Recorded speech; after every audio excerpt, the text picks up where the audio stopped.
messieurs, bonsoir et bienvenue au 20h bilingue de ce samedi 26 mai 2018. Mimi Mofo, bonsoir. Bonsoir, televiewers. Good evening to you, ladies and gentlemen. We thank you for joining us in this edition of the bilingual primetime newscast on Equinox Television. Mancho, BBC and Co. pay the price for fighting for development and the restoration of historic and cultural values of the English-speaking population in Cameroon.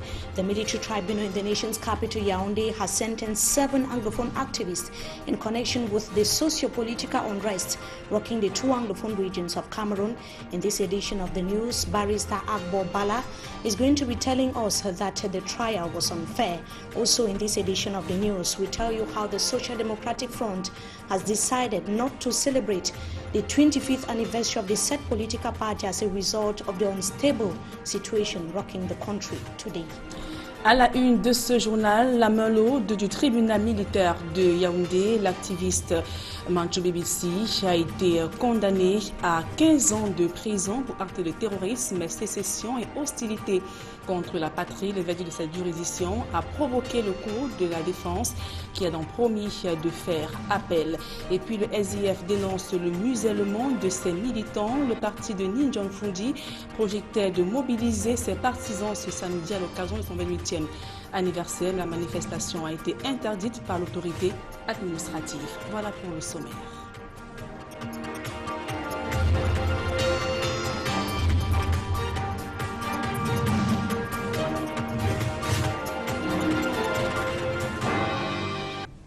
Mesdames, Messieurs, une fois encore, bonsoir et bienvenue à tous. D'abord, les images de ce grave accident de la circulation survenu à Banka, dans la région de l'Ouest Cameroun, qui a fait un mort. L'irréparable s'est produit à la suite d'une collision entre un gros porteur et un véhicule personnel. Le récit des faits avec Andy Gagnou, Isabelle Carole Zopet.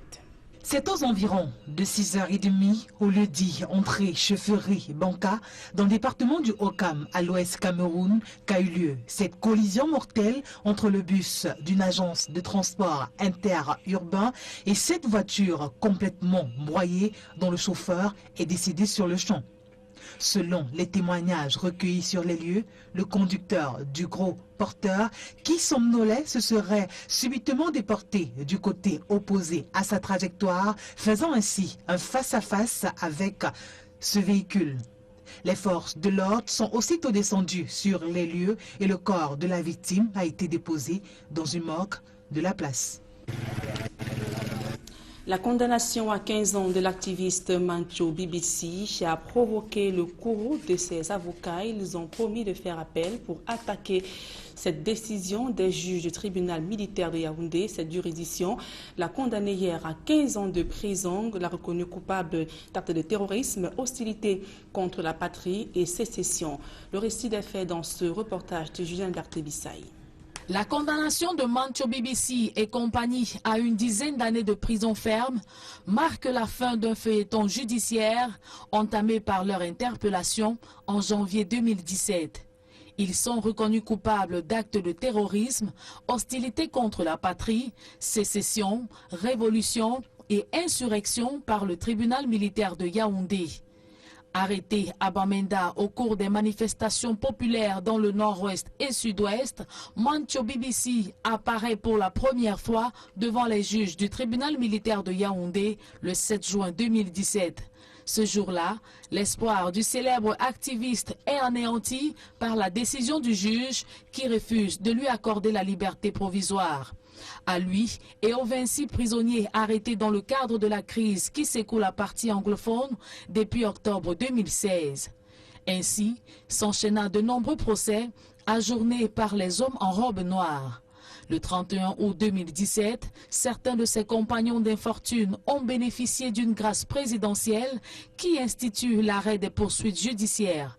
Parmi ces bénéficiaires figurent entre autres les avocats Agbo Bala, Ayapol Abiné et Fontem Neba, enseignants de profession.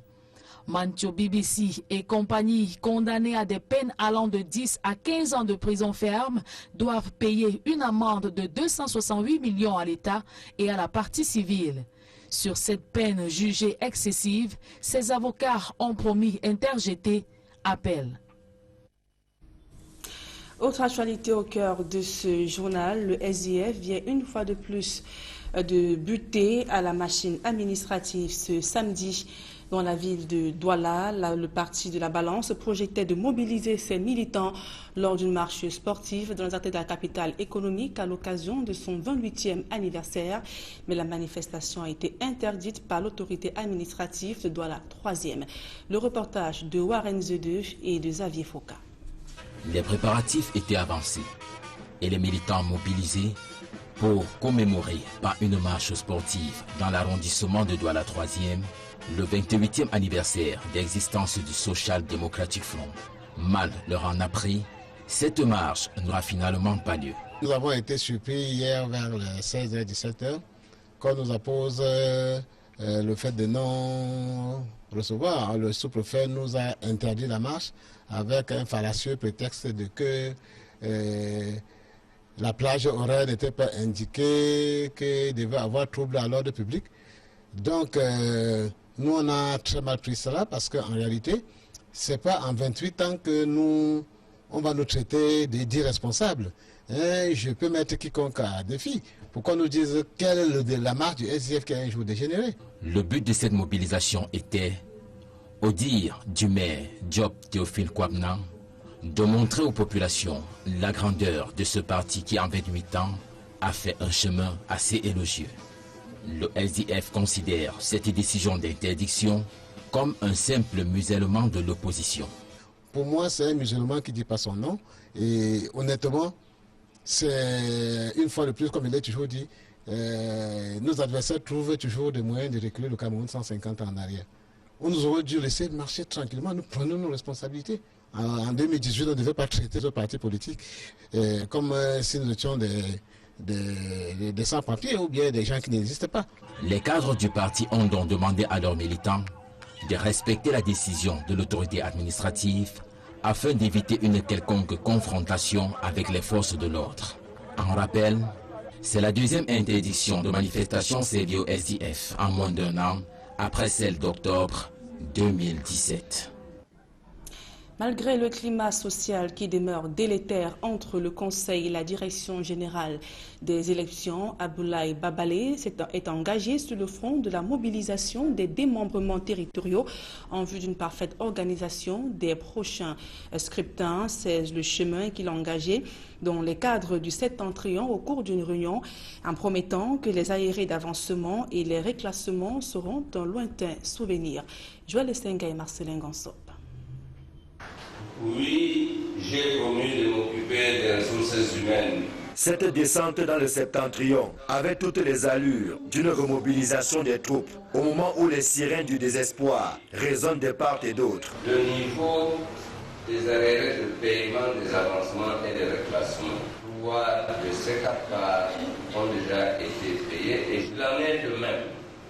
De l'engagement de la d'assurer le paiement du 4e quart lors du paiement du salaire du mois de juin.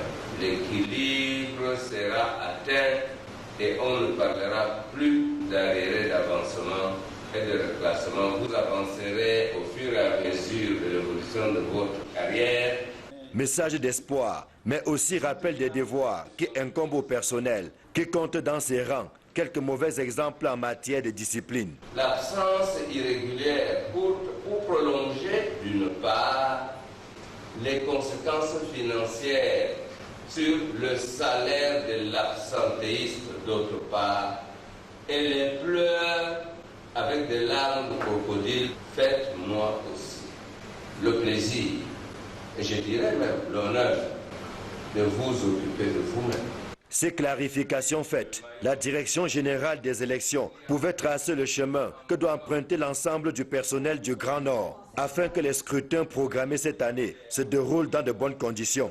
L'acquisition de nouveaux kits d'enregistrement et de tablettes biométriques s'inscrit dans cette nouvelle dynamique. Ceci est un prototype, c'est-à-dire nous l'avons pensé et nous avons fait fabriquer 50 unités et nous sommes en train de travailler dessus. L'application qui sera à l'intérieur sera développée par Elections Cameroun.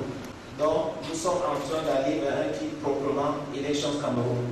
Ce nouveau kit enregistrent et peuvent emmagasiner les données de 200 citoyens électeurs, contre 60 à 65 pour les kits de première génération. Ensuite, l'enrôlement est plus rapide et plus sûr. Et pour redonner le sourire au personnel en service dans les démembrements territoriaux de l'ECAM, le directeur général des élections leur a remis un document qui fixe désormais les montants des primes de rendement. Elles varient entre 17 500 et 25 000, selon que l'on est gardien, agent de maîtrise ou chef d'antenne communale. Des motivations qui devraient mettre les bénéficiaires à l'abri de certaines tentations. Dans le reste de l'actualité, de nouveaux avocats intègrent le barreau du Cameroun. Ils ont prêté serment cette fin de semaine à la cour d'appel du centre à Yaoundé, occasion pour le bâtonnier de rappeler la nécessité d'être de plus en plus ferme au concours d'admission à la pratique d'avocat afin de bloquer l'accès au barreau aux candidats incompétents. Élisée Borba et Aïe Cyril. Je jure comme avocat. L'Ordre national des avocats du Cameroun s'enrichit de nouveaux membres. 116 avocats stagiaires intègrent la profession après avoir prêté serment à la cour d'appel du centre à Yaoundé. Avec l'aide de Dieu, nous allons donner le meilleur de nous-mêmes pour défendre la veuve, pour défendre l'orphelin et pour rehausser l'éclat de la justice de notre pays. Je remercie également mon parent, maître Ndjomga Christian, qui pendant ces 3 années de stage, m'a initié dans les rudiments de la profession d'avocat. Je lui dis infiniment merci. Les uns et les autres peuvent être rassurés. Nous exercerons notre profession avec conscience, dignité et humanité. Les 116 avocats qui prêtent serment à la cour d'appel du centre font partie des 474 ayant bravé le concours d'admission à la profession d'avocat au niveau national. Un examen a été organisé et cet examen a permis de déceler 474 personnes aptes aujourd'hui à rejoindre nos rangs. Les autres les rejoindront nos rangs peut-être demain ou après-demain et peut-être d'ailleurs ne les rejoindront jamais. Les résultats du concours sont contestés par les candidats recalés. Le bâtonnier répond qu'avec un taux de pénétration de l'ordre de 75%, le barreau du Cameroun est au bord de l'asphyxie.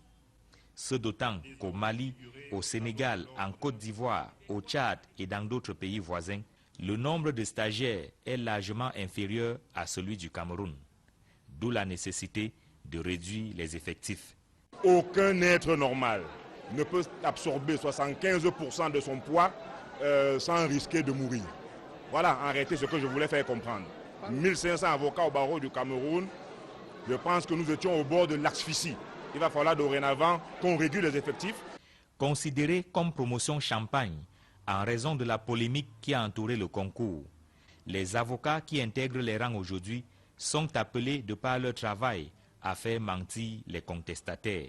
Le conseil que je dois donner à chaque avocat, c'est simplement d'exercer sa fonction de défense et de conseil en toute indépendance, avec dignité et dans le respect des lois de la République. Et surtout, se spécialiser dans cette profession qui aujourd'hui voit venir de nouveaux impétrants et qui de plus en plus va créer une concurrence ardue sur le marché de l'avocature.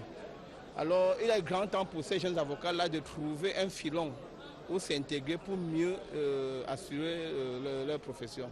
Après 3 ans d'apprentissage, depuis octobre 2014, marqué par la formation en cabinet et la fréquentation des prétoires, ces postulants passent du statut d'avocat stagiaire à celui d'avocat tout court.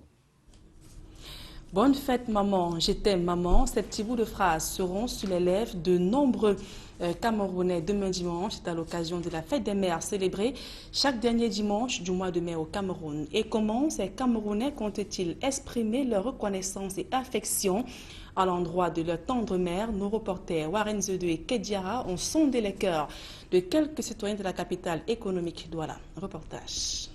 C'est le dernier dimanche du mois de mai que se célèbre chaque année au Cameroun la fête des mères, à condition que celui-ci ne coïncide pas avec la Pentecôte, sinon elle est décalée au premier dimanche de juin. Mais cette année encore, beaucoup se sont laissés prendre au jeu du soi à l'avance, emboîtant le pas aux pays tels que les États-Unis, le Canada ou encore l'Allemagne, dans lesquelles la dite fête est célébrée le deuxième dimanche du mois de mai.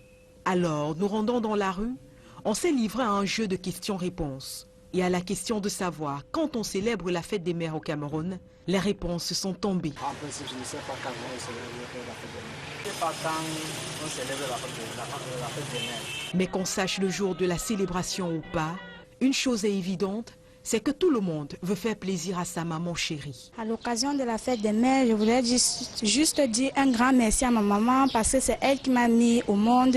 C'est elle qui a beaucoup fait depuis que je suis née. Donc à cette occasion, j'aimerais juste faire un gros bisou. À l'occasion de la fête des mères, je profite pour dire à ma mère que je l'aime beaucoup, que le Seigneur lui accorde encore beaucoup trop d'années pour qu'elle continue à m'embêter comme d'habitude. Et je lui ai offert le pain, je lui ai donné ce qu'elle va manger et boire. Et puis voilà, j'embrasse toutes les mamans, elles sont merveilleuses, elles sont géniales. Des mamans qui, sachant approcher la fête, caressent le doux souhait de voir arriver le cadeau idéal. Juste un simple merci pour le bienfait. Puisque la mère n'attend que le merci, l'enfant ne peut rien donner de bon à maman. Puisque l'enfant ne fait rien. Donc le merci est plus que tout ce que l'enfant peut me donner. Et un simple respect, c'est tout. Non, je vous ai dit rien que la santé. Parce qu'on ne peut pas envoyer l'enfant d'aller voler. C'est pas tout. Mes enfants ont fréquenté, mais il y a les autres qui ne trouvent pas le boulot. Je ne peux pas aller leur dire d'aller voler pour venir me donner. Donc si chez moi, je peux les donner. Si pour les uns, ce sera un pain, une bouteille de vin ou tout simplement un bisou, il est à rappeler que la plupart des mamans ne demandent rien d'autre que d'être réunies avec leurs enfants au cours de cette journée, ou tout simplement de recevoir un coup de fil au cours duquel on leur dira « Bonne fête maman et merci pour tout ». Que l'enfant reconnaisse au moins ce que j'ai souffert sur lui et que ce jour, il prenne de la peine de me dire « Maman, bonne fête, je t'aime », c'est tout. Et toujours dans ce chapitre consacré à la célébration de la fête des mères, ce dimanche, Equinox Télévision est allé à la rencontre de l'une d'elles qui, malgré ses obligations professionnelles, elle se livre donc, elle dévoile la tâche et joue également son rôle de mère. Viviane, le quotidien, le racontait ici dans ce reportage de Warren 2 et Kediara une fois de plus. Être maman est un travail à temps plein. Lorsqu'il faut rajouter à cela un emploi rémunéré, la tâche n'en devient que plus ardue. Dans la capitale économique, tout comme dans le reste du pays d'ailleurs, elles sont nombreuses, ces mamans célibataires ou non, qui sont obligées de jongler entre les deux. Et Viviane, notre maman du jour, fait partie du lot. La trentaine sonnée, employée dans une banque de la place, elle est maman de 3 petits bouts de chou, dont la première n'a que 5 ans et la dernière 1 an tout juste. Mais pourtant, il faut trouver le moyen de les gérer en même temps que son emploi de temps prenant. Je me réveille tout le matin à 6 h. C'est maman qui apprête le bain des enfants, c'est maman qui apprête le petit déjeuner des enfants. C'est maman qui les lave, puisqu'ils sont encore tout petits. L'aîné a 5 ans et la dernière qui est là, elle a 1 an. Donc c'est pas toujours facile, mais il est vrai que tout est déjà réglé dans ma tête. Le programme est tous les jours pareil. À peine la journée de travail achevée que déjà Viviane cherche le chemin de retour. À la maison, l'accueil est différent de l'univers professionnel. Il est chaleureux.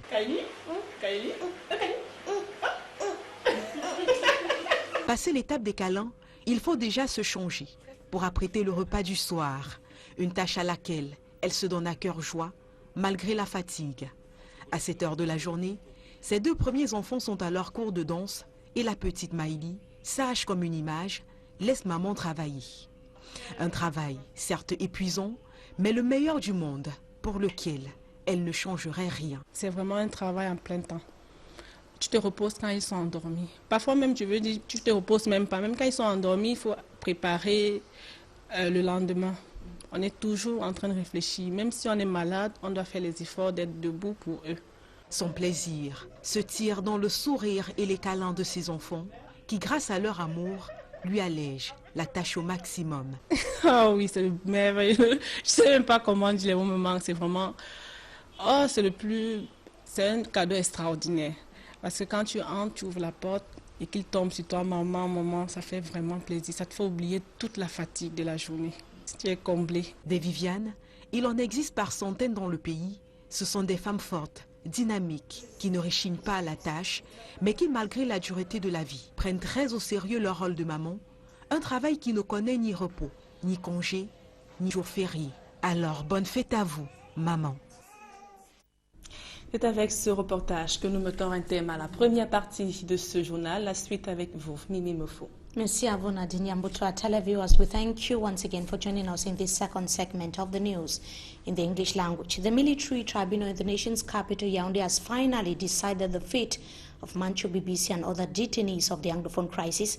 The Anglophone activists found guilty by the military court of rebellion, acts of terrorism, amongst many others, were given sentences ranging from 10 to 15. They have been behind bars for 16 months now, as we see in the following story. On the 25th of May 2018, 7 English-speaking Cameroonians who had been behind bars for 17 months were given sentences ranging from 10 to 15 euros. The activists arrested in connection with the Anglophone crisis between December 2016 to January 2017 were at the Yaoundé military court declared guilty of terrorism, secession, hostilities against the fatherland, propagating false information, destruction of state properties, amongst other charges. One of those convicted for 15 euros is Mancho BBC, presenter at Abakwa FM in Bamenda, and an assistant history teacher. Mancho BBC is the famous Coffin Revolution leader who took the world by storm on November 2016 and staged a huge protest against bad roads, underdevelopment in the northwest region of Cameroon. Another activist given a 15-year jail sentence is Ntsi Conrad. Ta Emil Agui, sentenced to 13 euros. Tamgwa Malvin, 13 euros. Aselecha Martin, 13 euros. Ngwinga Valentine, 10 euros, and Thomas Awa Jr., 11 euros. The court also decided that the convicted would pay a joint fine of 268 million francs CFA to the civil parties. The defense counsel says that it would appeal the decision, which they qualify as unfair. Mancho BBC was described by many as a freedom fighter, and his release, according to critics, was supposed to be a golden opportunity for the government of Cameroon to show signs of good faith in addressing the escalating conflict in the two English-speaking regions of Cameroon. Another presidential decree, like that of August 30, 2017, that partially released some 55 Anglophone leaders and detainees, could save the convicted from spending over 1 decade in jail. Scores of inmates arrested in connection with the Anglophone crisis are still awaiting trial.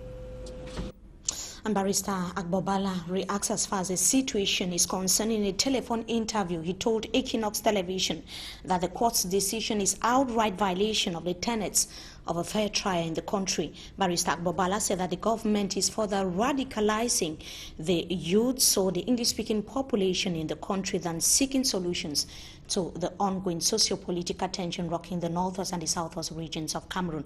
Barrister Agbobala reacted in the following excerpt. That process was a sham, was a charade, because it violates the basic tenets of a free and a fair trial. Most of the trial was done mostly in French language. Yes, there was a translator, but the translator was not very competent. The charges that were brought against Mancho and Co., they were politically motivated charges. The fact that they were tried at the military tribunal, contrary to what the African Commission on Human and People's Rights had opined in 2009 in the case of Scapo versus the government, makes the whole trial illegal and unlawful, and it would not stand the test of time in any sane and reasonable court of law. For a government that claims that they are finding a solution, for a government that claims they want dialogue, for a government that claims that they are not inciting people to commit atrocities, the least the government would have done was to use the Mancho case to try to pacify the people, to use the Mancho case to try to reconcile. You cannot look at law only in isolation. Look at law from a holistic angle. How can law help in bringing peace, justice, and reconciliation in our country? But clearly, it has failed. Clearly, the government has failed, because it was a golden opportunity. It was an opportunity used to calm down. Mancho BBC symbolizes the struggle. Mancho BBC and its Coffin Revolution symbolizes the coffin that Cameroonians, and in general, and Southern Cameroonians in particular have been marginalized and oppressed and all locked in a coffin. So he was speaking for the people. He was speaking for the oppressed. He was speaking for the voiceless. Mancho wasn't clamoring for any political position. Mancho wasn't clamoring to divide the country. Mancho was crying the dire consequences. And T. Comrade and all the rest who were arrested, they were crying against marginalization, against the suppression of the people for 56 years. That is what they were talking about.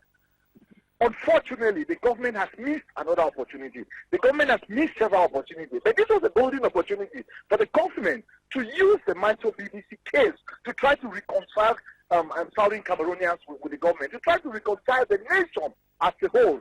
But unfortunately, that should not only be a possibility, that should be what should be done. Okay, that is what the president should do. The president should act presidential. The president should rise above the fray, above the extremists in his government who want to use the Mancho and Co, as a guinea pig. The president has to act. The president acted once, and we expected that everybody would have been released. But his decision, his decision was flouted by some people in his cabinet. So it's high time for the president to act presidential. It's high time for the president to put his feet on the ground and ensure that everybody who has been arrested in connection to this crisis should be released so that we can have a veritable reconciliation, so that we can talk to each other, so that we can try to find a solution. No, there's no problem that is bigger than a nation. A solution can be found, but a solution cannot be found when one part of the community feels aggrieved, when the people feel that their voices are not being heard. So I urge the president, I call on the president, I plead with the president to act presidential and to release Mancho, Chief Comrade, Ben Terence, and all the others who have been released, who have been detained. It would help in finding a solution. And also, that is Barrister Agbobala, whom in yet another outing condemned the killing of some youths within 48 hours, 40 of them in Bali, Batibopin, in the northwest region of the country. He said that the English-speaking population must stand up together as one and reverse the senseless war. Those were the declarations of Barrister Agbobala. The Social Democratic Front Party has not been indifferent to recent killings in some parts of the northwest region of Cameroon. The party of Nijon Frundi refused to celebrate the anniversary, the 28th anniversary of the said political party in the two Anglophone regions of the country. Today, Nijon Frundi simply condemned the brutal killings of armless civilians by security forces. He was speaking to Equinox Television on phone. Let's hear him in the following excerpt. The ADF party has done much. I've condemned what Mr. Biya's government is doing. I've written letters to Mr. Biya, and I was forced to publish one, the last one. There's the fourth one that I wrote. When I wrote Mr. Biya, I thought that between me and him we could discuss and look for a possible way out. And I even met with him in a PD, held his hand and warned him that what we were doing, the things are going to slip through our fingers. And today, they've truly slipped through our fingers. I've condemned Mr. Biya and called him a witch and somebody who sucks blood. He likes to see blood, and that's why they're out on the field killing all these people for him to see blood. Either when his elections are coming, people are dying in motor accidents and other things, it's all blood. No, I'm going there now because I'm told they killed over 20 people in Pinyin yesterday. And if they killed 20 people, I want to go know what happened, why it happened, because I'm having different versions how children took upon themselves to organize their own prison and were locking people up and extorting money out of them. I want to go on the floor to find out whether this is true. So when I find that out, I'll come back to the press. The SDF is still trying to appeal to the West Cameroonians fighting on the field, that when we are fighting, we should not fight and punish ourselves too much. I appreciate what the children are doing on the field. They are fighting a good fight for their rights. And an SDF peaceful protest banned here in the economic capital Douala by the divisional officer for the Douala Free subdivision. The Social Democratic Front had planned a peaceful march on the sidelines of the said political party's 28th anniversary. The Douala Free Dio Nuhu Bello said that the gathering was a threat to public peace. Innocent Aze tells us in the following report that it is not the first time that administrative authorities are taking such a decision on the Social Democratic Front Party. His report. May 26, 2018 was supposed to be a vivacious day for the Social Democratic Front militants in Douala 3 subdivision as they had prepared to celebrate the party's 28th anniversary. Unfortunately, Nuhu Bello, divisional officer for Douala 3, erased a smile on the faces of the SDF militants by banning a sensitization walk through major streets to mark the celebration. En ce 26 mai 2018, according to Major Theophile Kwapnang, the work was to pass a strong message to SDF supporters in the municipality and to recall them that in 28 years the party is still superior and matured. The work this Saturday was to begin as from 3 p.m. such that most persons must have returned from their job sites and joined in the celebration. Si on le faisait le matin, nos camarades qui devraient être de service devaient pas être de la partie. Unfortunately, between 4 and 5 p.m. Friday, the divisional officer surprised them with a communique restricting the work with claims it will create public disorder and inconvenience many city dwellers. Le sous-préfet nous a interdit la marche. According to Major Theophile Kwapnang, it would have been more polite telling them to make the work a peaceful one, as a former divisional officer had done. Je rappelle ici que quand on fêtait le 25e anniversaire, according to the mayor, when the party was celebrating its 25th anniversary, the then divisional officer Njoya accorded the work and ensured that its organization was peaceful and void of any hate. The mayor, looking furious, holds that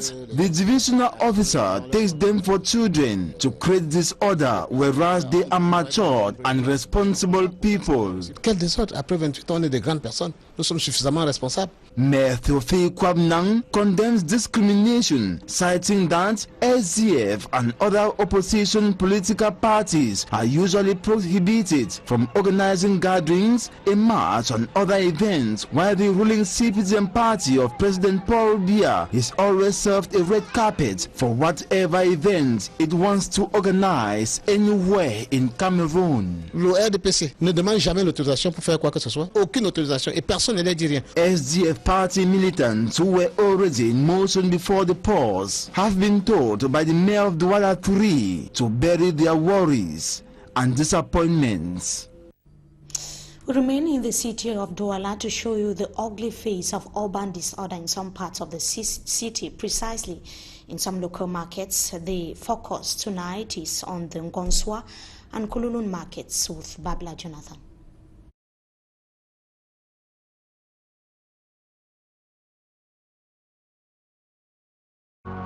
Stinking, stagnant water, disgusting garbage at every corner.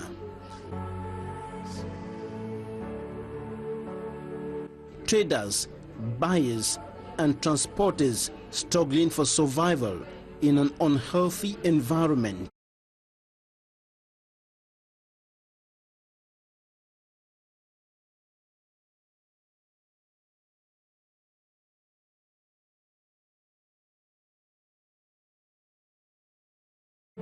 This is the Ngonswa market, also known as Marché des Fruits or Fruit Market, in the second subdivision of Cameroon's economic capital, Douala.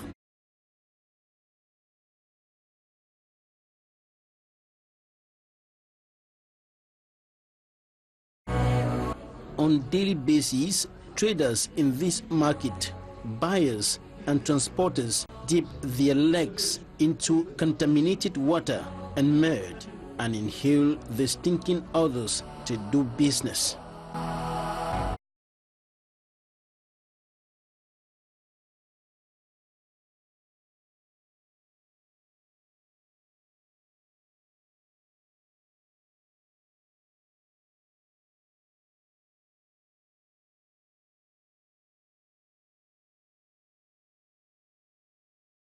Une des zones les plus dangereuses de la ville de Douala, surtout de l'arrondissement de Douala 2e. Insecurity is yet another problem here. Les commerçants, de peur de laisser leur fortune ou leurs marchandises entre les mains des malfrats. Not far from here is the Nkululun market, where urban disorder is at its peak. Makeshift structures have been established at unauthorized places. Traders have invaded pedestrian paths and even a section of the road reserved for vehicles and bikes.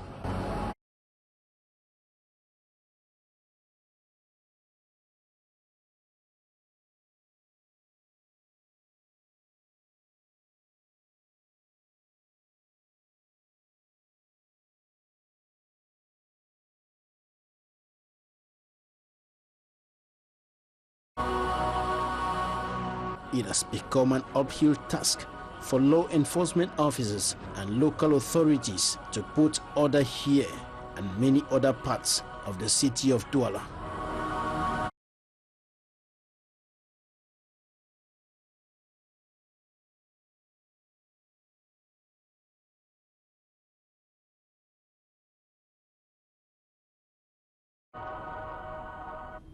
And a picture of some markets here in the city of Douala. We now talk about a fatal road accident which occurred in Banka, Onkam division of the west region of the country. Driver that has died following the fatal accident. The victim's car collided with a bus which was coming from the opposite direction. He died on the spot and his vehicle destroyed beyond repairs. Elements of the National Gendarmerie have opened investigations. They're bringing us to the end of this edition of the Primetime Balingo Newscast on Equinox Television. Viewers, so thank you so much for joining us. Wishing you a blessed stay in the company of our programs until we meet again.